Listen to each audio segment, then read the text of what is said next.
up, everyone? Good morning. Welcome back to another edition of the show. I'm joined once again by my man Kyle Klingman up in Cedar Falls, Iowa. He's in the Larry Bird studio. How you doing today, Kyle?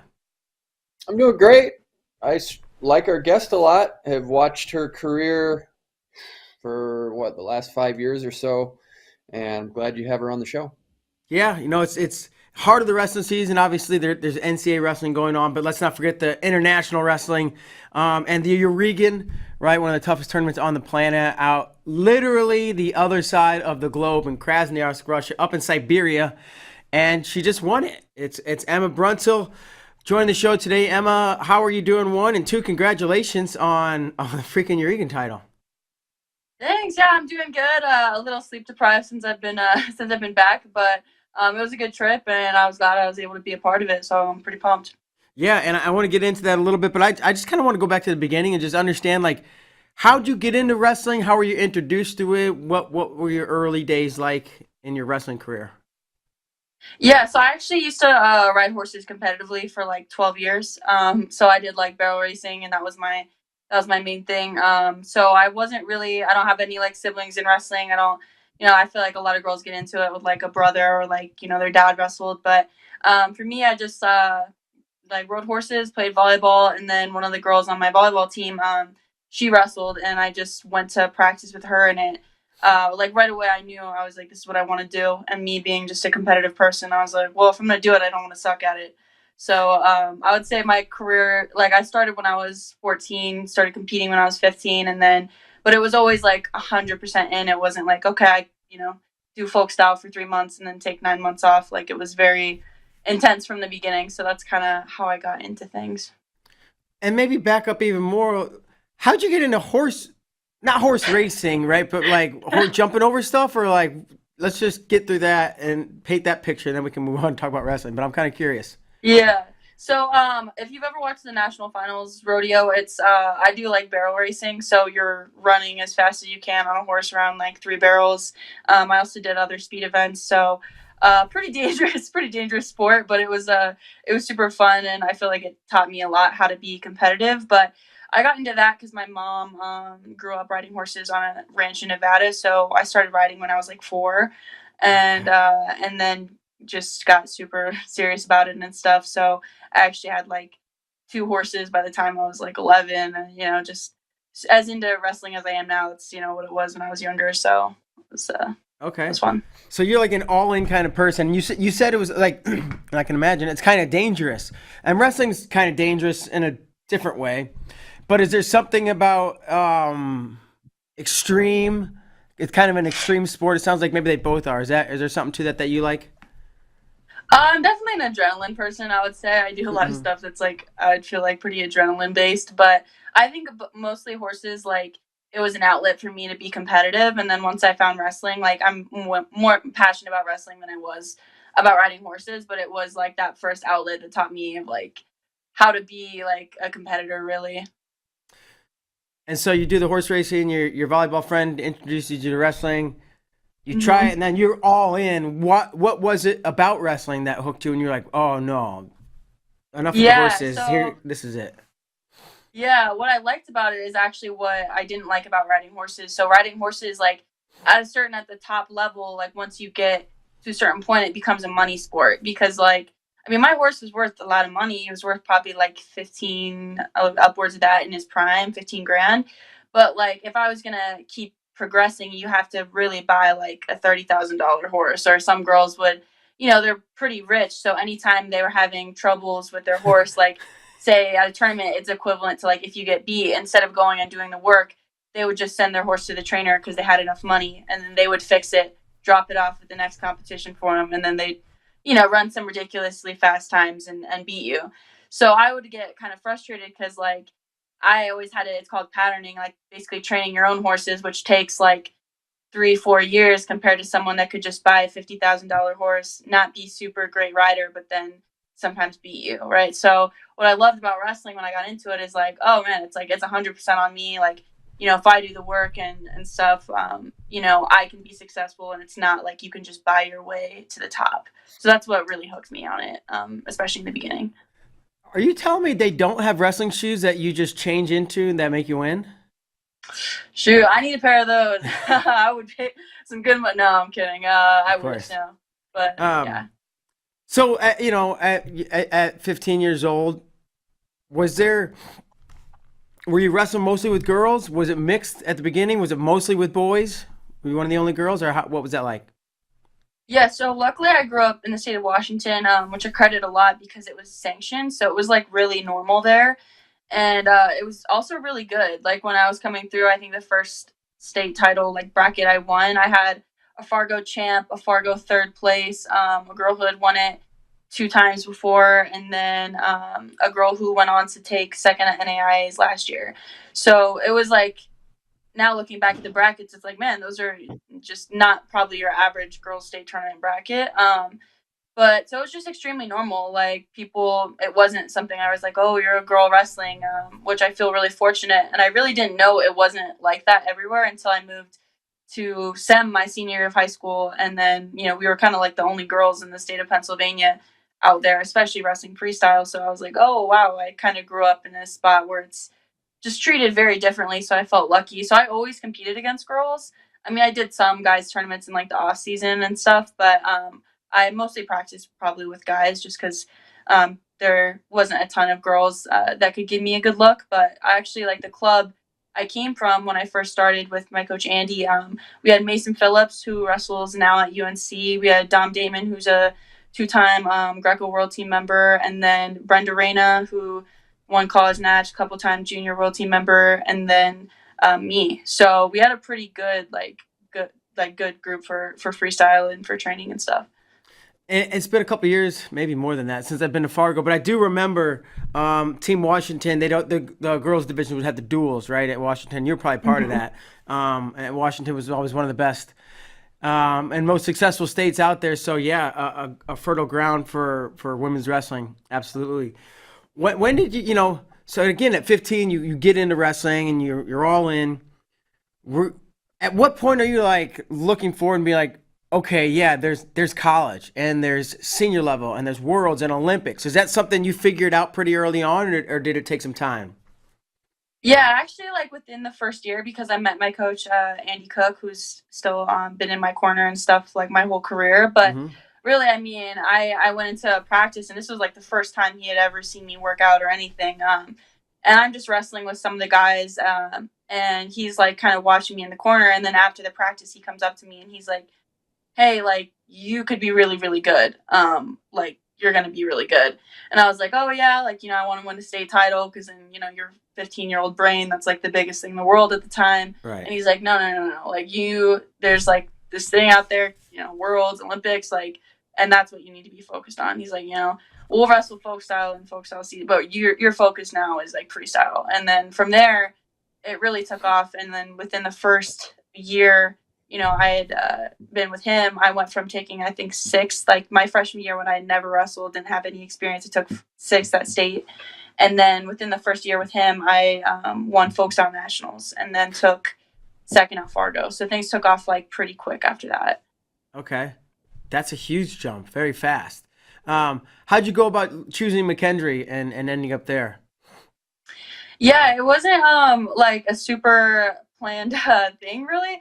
I'm friends with the Bronicles, so I was actually just up there, and then I had like kind of been coming off some injuries, and I knew known I wanted to go to school, get a degree has always been important to me, and so I had been meaning, I'd kind of talked to Sam a little bit, but I had been meaning to like really talk to him more, so I was up there, and then went to a practice there, and then pretty much it was like, well, what do we need to do to get you here? And so we figured it out, and I applied, got in, like moved in like a week late that first semester I was there, and then yeah, things took off pretty quick with my college career too. I would say similar to my high school one. Yeah, I mean, you kind of light it on fire, right? You go through and you win 2 titles. I think you lost one match in 2 years, having a lot of success, and then I think it was this past fall maybe you announced I'm going to the transfer portal, and immediately a lot of people and myself and we're like, oh, she's gonna go to Iowa. That's why she's going to the transfer portal. I don't know if you just posted it this morning or just saw it this morning, but I read this blog you posted that I didn't know anything about. Kind of take us there's a lot to it to unpack or deliver Yeah. however you want, but kind of take us through the first injury you had and how things progressed and physically and emotionally the ride you went on. Yeah, so to kind of condense a little bit of a long story short, I had neck surgery after my freshman year of college, and I had wrestled with that injury like all year, just really without knowing it. But by the end of the year, we were in quarantine, right? And we didn't really have any tournaments going on. So I was like, all right, well, it's time to go get this thing checked out. Because at that point, anytime I turned my head to the left, I would get like a shooting pain down my arm. I was getting these like crazy, crazy headaches, and I had never had headaches before. I couldn't really move my head at all. So I went to my surgeon, who actually works with my dad and my grandpa. Both used him for their spinal surgeries and stuff. And wasn't really expecting much because they at the time, because of COVID, they were only taking surgery candidates. So I was like, all right, whatever. I got my MRI, and then I get a call from the surgeon like, hey, like we need to get you in basically now. And they basically my nerve had been or like compressed for so long because I had had a bulging disc that the only way that they could decompress the nerve was to get surgery. So they actually had to call like UW Medicine and kind of call around because they had never known of a combat sport athlete or even really an athlete who had had this type of surgery. And it's really unusual even for anyone my age to have it. They normally only see it in people who are like 65 and people who get in car crashes. So we kind of had to figure out if I could even get this thing. And then once we kind of got the go ahead, I decided to get it because it was the fastest recovery and I was just in a lot of pain. And if your nerve is like compressed for too long, you can have nerve death, which is pretty serious. So I got the surgery and I was still having a lot of kind of problems through that first part of the year because even once your nerve is decompressed, it still sends like pain signaling to your brain. So I was just having kind of a lot of pain. But it started to heal and things were kind of looking upwards. And so it was kind of like all is well after about January of that year. And then at Olympic team camp last summer, I was just warming up and doing like a head spring, and I felt this like pop in my neck, and I was immediately like, "Oh no," and I couldn't move my head and anything, and I couldn't really get an MRI. It was just really hard to get for the rest of the summer. But I found out 3 days before senior trials this fall that I had herniated the disc at the level above, and then I had compressed the nerve on the other side. So kind of like what they were like basically is, well, we'll see, play it by ear, but most likely you're going to have a second surgery, which is just really unheard of for someone my age. And, with the first surgery being unsuccessful, I was like, well, I don't want to have another one, and Mm-hmm. so I compete at trials and everything. And then things just started to get really, really bad with my neck, like to the point where I couldn't do like normal people stuff as I call it. Like I couldn't move my head at all. It got to the point where I couldn't even drive because I couldn't literally look any direction.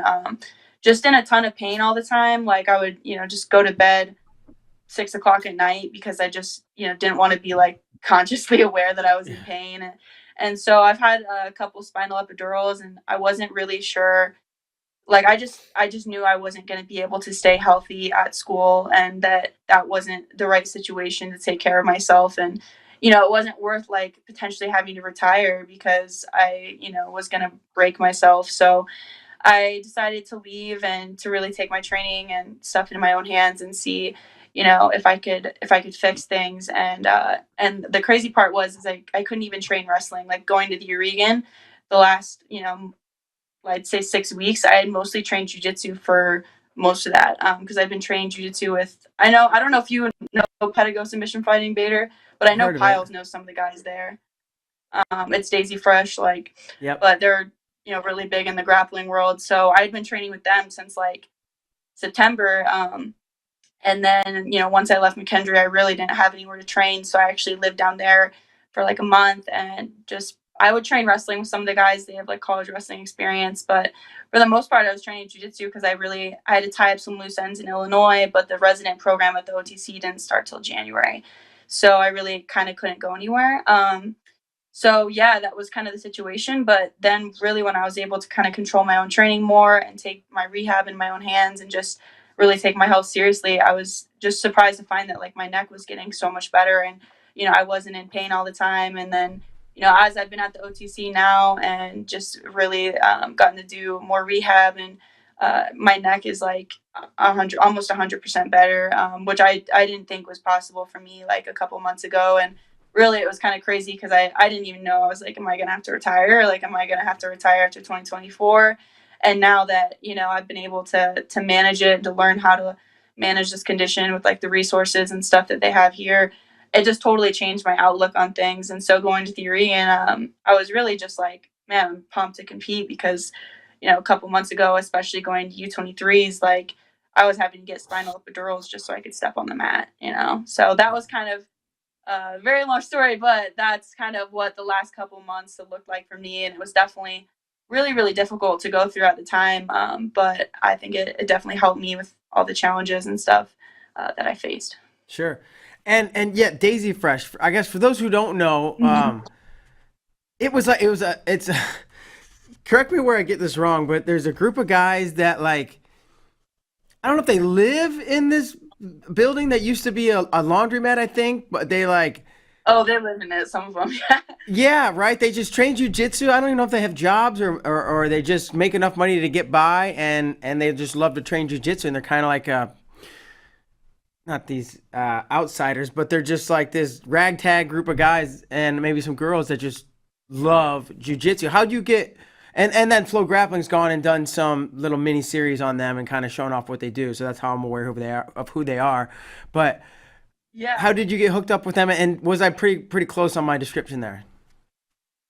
Yeah, no, 100%. Some of the guys do live in the gym, or at least pretty much all of them have lived in the gym for periods of time. Yeah. But yeah, some of them live on the mats and then like air mattresses and everything. Some of them have like vans. One of the dudes has an ambulance that he lives in. Wait, so, like, somebody lives in an some ambulance? of them have like kind of jobs. Yeah, no, there's an ambulance. I think Sears actually like has a video on his Instagram of the ambulance. But yeah, it's like the king of the cars basically out there. It's like probably the best one is the ambulance, So yeah, most of them either have like little side jobs, but they're mostly just full-time training jiu-jitsu, and they have like Couch and Wiltsy and Pixley now, who is a wrestler, and a lot of dudes who actually transitioned from wrestling.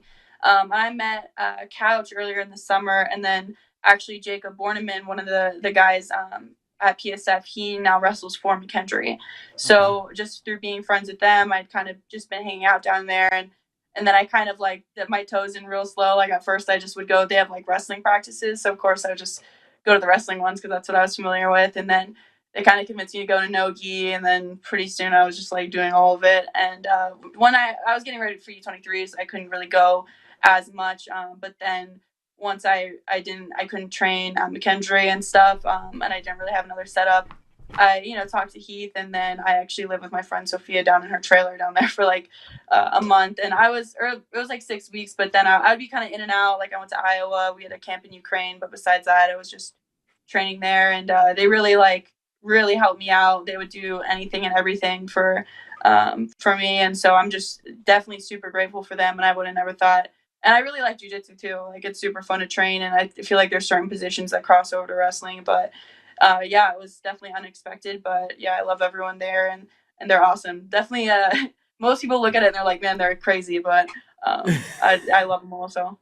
No, I think they are crazy in a good way, and I've gotten a chance to meet a bunch of the guys that they've been up here for grappling events and whatnot. So, oh yeah, but I don't know. Let's talk Yariguin and. Mm-hmm. I don't know all the details, but I remember you say even your travel was hectic and like some of the logistics of getting there and everything else. Take me through it. Yeah, so I was actually on a visit up in Chicago. So I flew out of Chicago, and Russia is kind of difficult because they require a PCR test, which for those that don't know, like those have to go to the labs. They normally take like 48 to 72 hours. So I got a PCR test out of Walgreens just across from the hotel I was staying at, and then the school I was visiting, they gave me like just one of the antigen test kits, so I did that too just in case. And I get to the airport, but I don't have my PCR results back. I'm like, well, I still have an antigen, and every country I've been to this year, and I've been to 8 countries now, like has let me in with an antigen. And the lady looks at my test and is like, yeah, no, you're not going to be able to go. And basically you're going to have to fly out tomorrow and go get a rapid PCR at the airport. So I go get the rapid PCR. It's like $250. Get it. I stay in Chicago overnight and fly out. And then when I get to Moscow, because I was delayed getting out, they canceled my reservation. So I had to buy a new reservation, and then my flight got delayed for like 3 hours on the runway.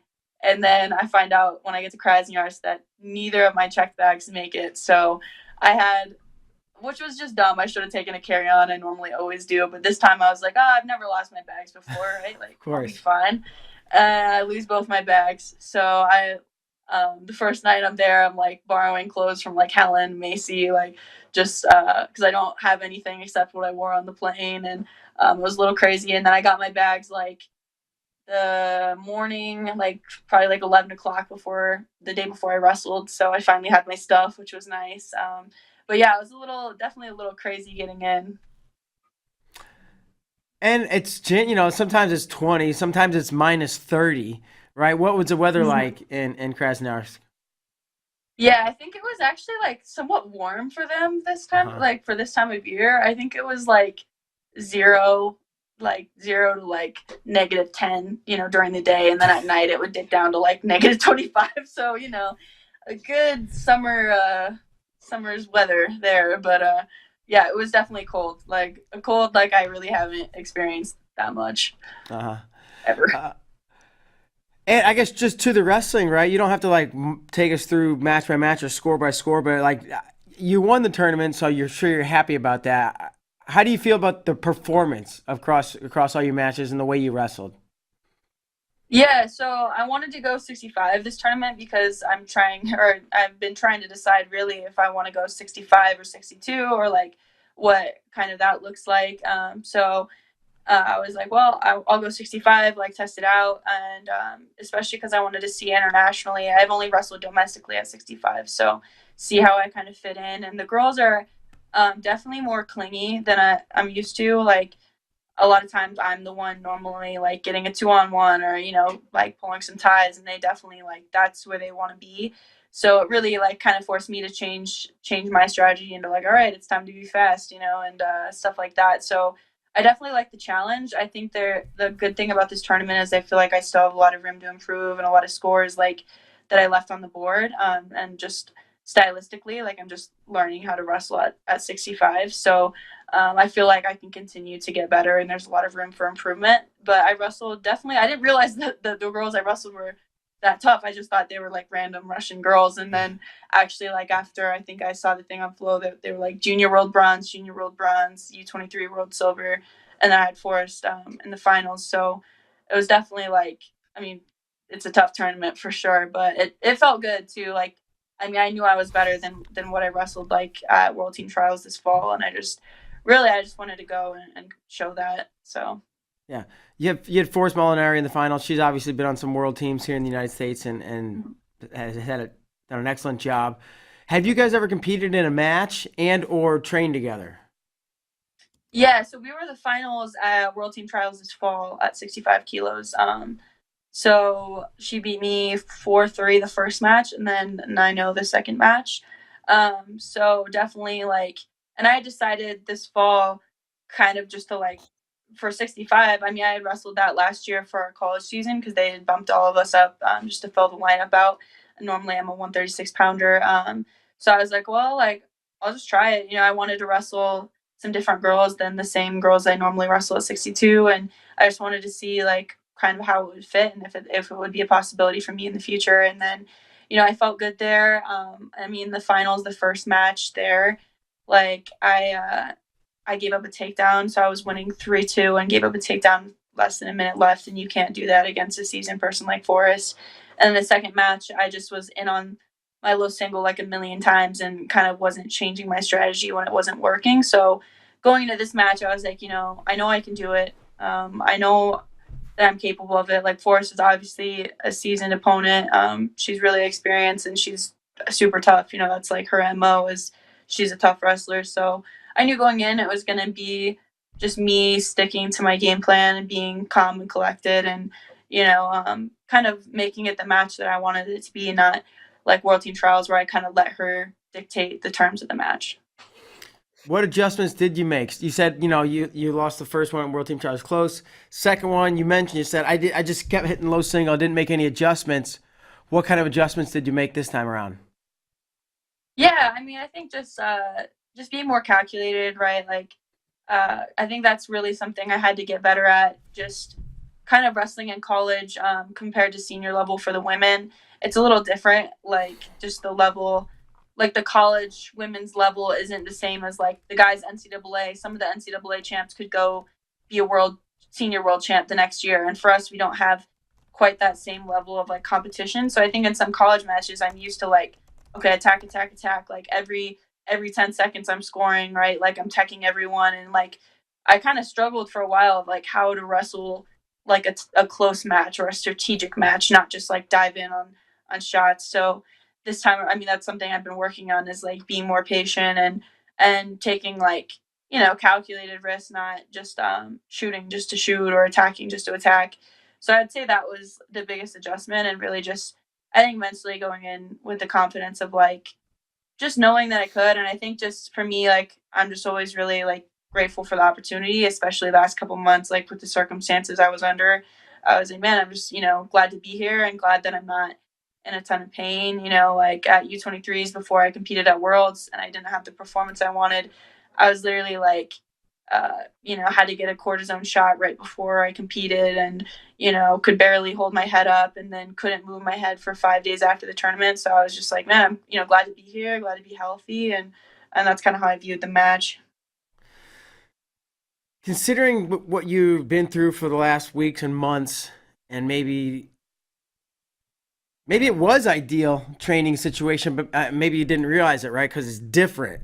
Were you confident that you were 100% prepared for this, or was part of you like, I don't know, we'll see how it goes?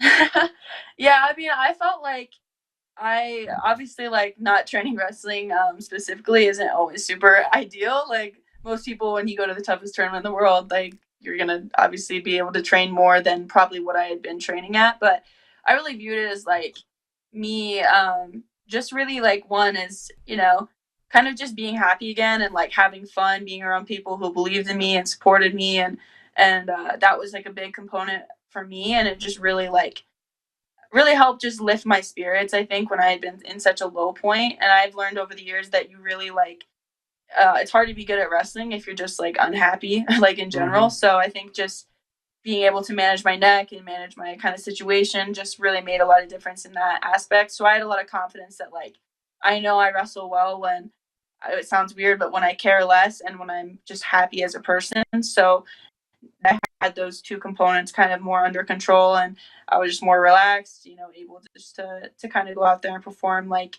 I had confidence that that was going to be enough, and that even though I hadn't been able to train probably the way I would have wanted to, I was confident that those challenges, Krasner, like Yariguin, like it's a challenging tournament in a lot of other aspects besides the wrestling, right? Like you're in a freezing cold place.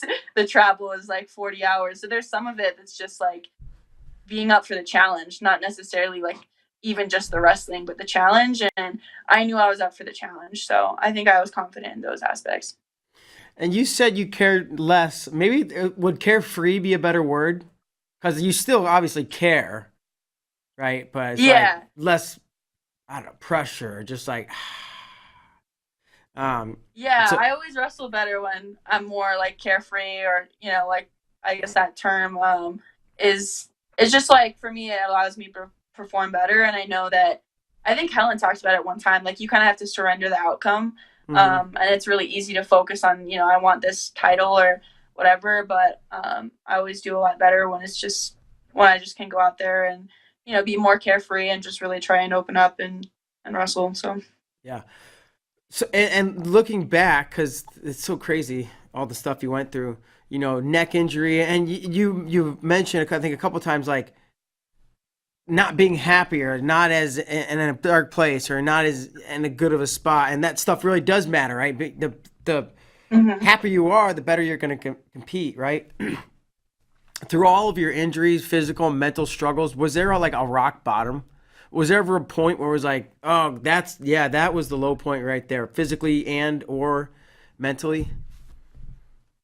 Yeah, I think that it was kind of like right after I had decided, because I had decided to leave pretty much after Worlds, and it was hard because at the time, I had actually had walking pneumonia, so I got really sick.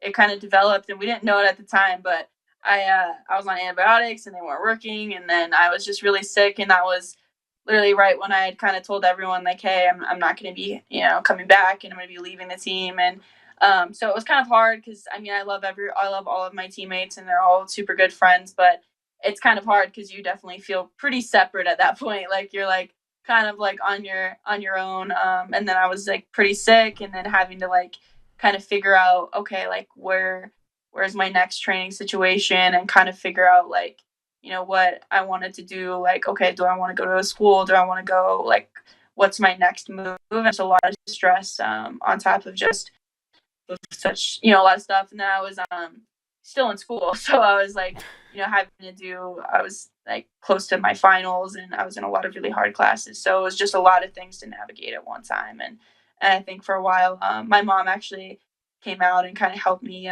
move a little bit and stuff, and just really helped me because I was like, man, I'm just so overwhelmed right now. But luckily it ended up working out, but that was definitely probably the low point. Sure, that's tough for sure.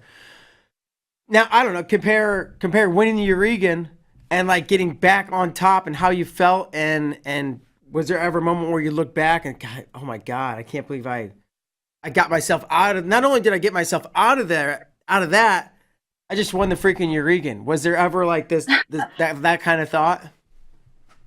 Yeah, I mean, I think like during the tournament, I tried not to think about the fact that it was Yariguin because I didn't want to make it like bigger than it was. Sure. But I think after the fact, I was like, man, this is like the Yariguin, like I've heard a lot about this tournament, and then I think it kind of didn't really hit me. And then there was obviously like you look around you in like the area, and there's just world champ, like these insanely good like Russians that warm up for like an hour. By the way, they all wrestle for an extremely long time, but you just get to see kind of like greatness all around you.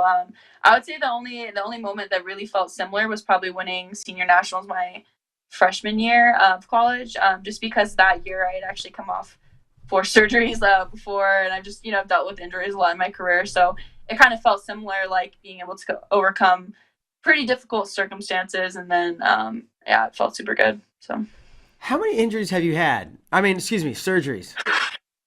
I've had 7. I've had a Seven lot. surgeries. Uh, yeah, and I've had 7 by the time I was 20, so it was a lot to deal with Unfreaking at the time. unbelievable. Wow, you're like Yeah, robotic. Um, pretty so I don't much. know. Maybe you don't know the answer, right? What's next? Is it training in Colorado Springs at the OTC? Is the window open for you to wrestle or do you think you might wrestle in college again? Yeah, so I moved back to the OTC because I really wanted to take my time with this decision and make sure it was wherever I went, it was like the right one, and somewhere I could see myself not only for like the rest of my college career, but for a couple quads, and it's a good fit for me. So I'm definitely open to wrestling still in college, and I'm actually going to be like kind of making a somewhat of announcement about that soon. It won't be like the announcement, but it'll be like on the way to that. But yeah, and I know since everyone has been asking me, Iowa is on my list, and I will be going on official there within the next little bit. But coming up more like immediately, we're going to Bulgaria to the Don Kolov, and then going to Turkey for the ranking tournament there. And then I'll kind of have some stuff when we get back. We're actually doing, the women are doing a camp at NCAA's this year. So we have like a 3-day camp at the University of Michigan. And then we're like traveling over to NCAA's. And then we kind of like have a camp in between the sessions, and then get to go watch NCAA's. So we have a lot of cool stuff coming up, and I'm definitely excited for that. And, but yeah, I've taken some visits already, and I've been talking to coaches. I'm kind of like starting to narrow it down a little bit with the options that I want. But yeah, I'm definitely open to wrestling in college as long as it's the right fit for me. And the big thing for me is like obviously taking care of myself, like injury wise, and then being able to chase like international goals and college stuff at the same time. Just because for the women right now, like college titles don't necessarily give you the same opportunities as the men, as far as like if you win NCAA men's title, you have NIL deals and money and sponsors and stuff like that. And for us, like, we get that kind of stuff more from international things rather than college titles. I'm confident that it will get there eventually, and I'm really excited for that for like women. But it's just as of right now, at least in my experience, I haven't experienced that. So just being able to do both is important to me. Do you have a timeline of when you think you may make the college decision by? Yeah, I'll definitely be making it by like the end of this spring. So I would say at the latest, probably like April or May. Okay, looking to start in the fall. Yeah, probably fall or second semester, depending. But I'll definitely have my decision by this spring. All That's my right, well plan. that's exciting. That's exciting. I'm gonna be keeping up on that. Can't wait to Thanks. find out where you land. And I want to turn it over to Kyle Klingman. So this has been great. I love hearing all these stories. Kyle's got some questions for you, and it's a little game. We got a couple of them, but Kyle's up first. Okay, cool. Our game, Emma Bruntil, is called Sweat It Out. 5 questions. We're hoping to make you sweat. Are you ready to play? Yeah, sure. Number 1, what A-list actor placed 5th at the Washington High School State Wrestling Championships? Oh wait, I know this. He's from Lake Stevens.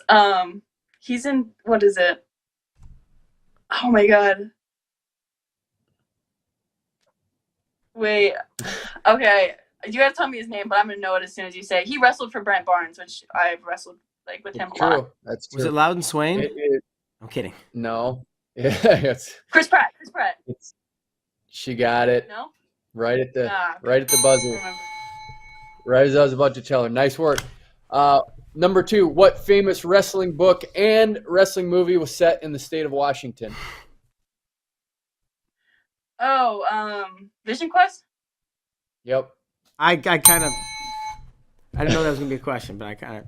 I still haven't seen that movie, but I've heard good things. What? Come on! I'm not. You have to check Nope. it out. Number I've 3. disappointed Bader a little. I can see it. A little bit, yeah. It's a piece of my heart.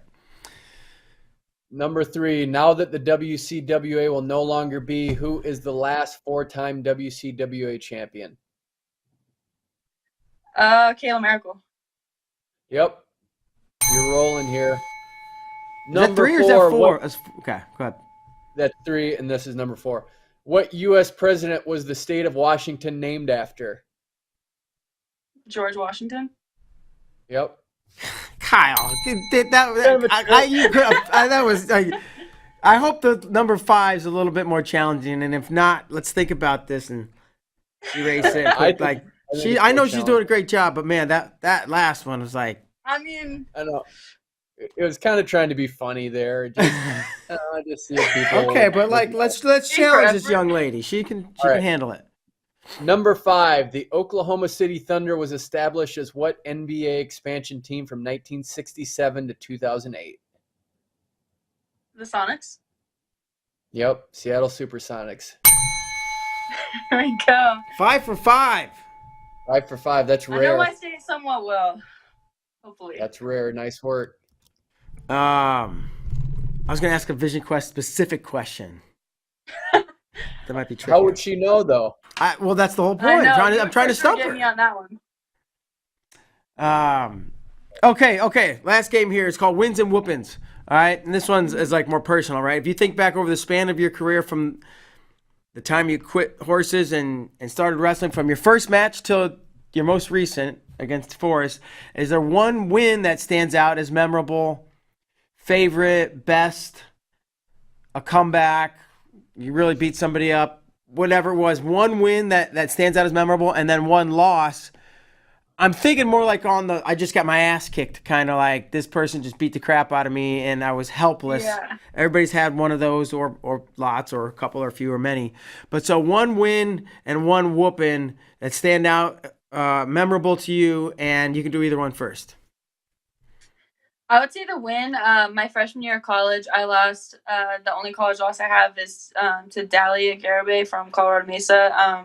And then in the college, I really wanted her in the finals at nationals that year in college, and I got her in the finals. She upset the 2 seed to make it. So yeah, I ended up teching her, and I had teched her earlier that year, but I ended up teching her 10-0, and then that actually Alexia iced the team title for us, but that was the year we won our first title as a team, which was really cool for everyone. So Heck I'd say yeah. that would be the win. The whooping.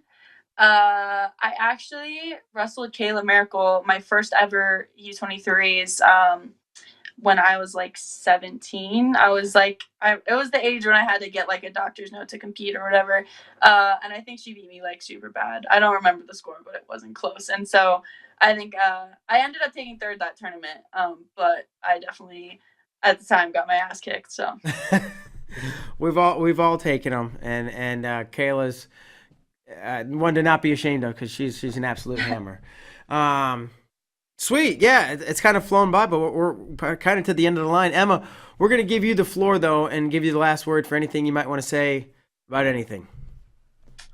yeah, if you guys want to see more of like any of my stuff, you can find me on Instagram at Emma Bruntil with 3 A's, and same for Twitter. I just really want to thank basically just all of the coaches from this tournament, Izzy, Terry, all of them really helped me out a lot. Izzy actually warmed up with me 2 times both days. Cool. So just to them, and then everyone at PSF for really like helping me through the last couple of months, and for training me for this tournament in particular. Specifically, I really couldn't have done it without them. So that's really all I have, and just thanks for having me on. All right, Emma, thanks for sharing your story. It's a wild ride you've been on, and there's a long stretch of path out in front of you too. We're excited to watch it all unfold. So thanks for joining us, Yeah, and best of announcement's luck. coming soon. See ya. Awesome. Thanks, Emma. All right, Kyle, Yariguin champion, Emma Bruntil. Great guest. That's a big deal to win that. That's a Yeah. big deal. I think she's the 8th U.S. woman to do that. So nice piece of history there. And I really enjoy following her career and can't wait to see what's going to come. I hope she stays through for another couple quads. So she's going to be a fun one. Yeah, I think as long as the neck and the body holds up, she clearly loves the sport and she's good at it. So I see no reason she wouldn't continue to wrestle for quite some time, as long as she can stay healthy. So that's going to do it for today's show. For Kyle Klingman, I'm Mark Bader. Thanks so much for tuning in. We'll see you next time.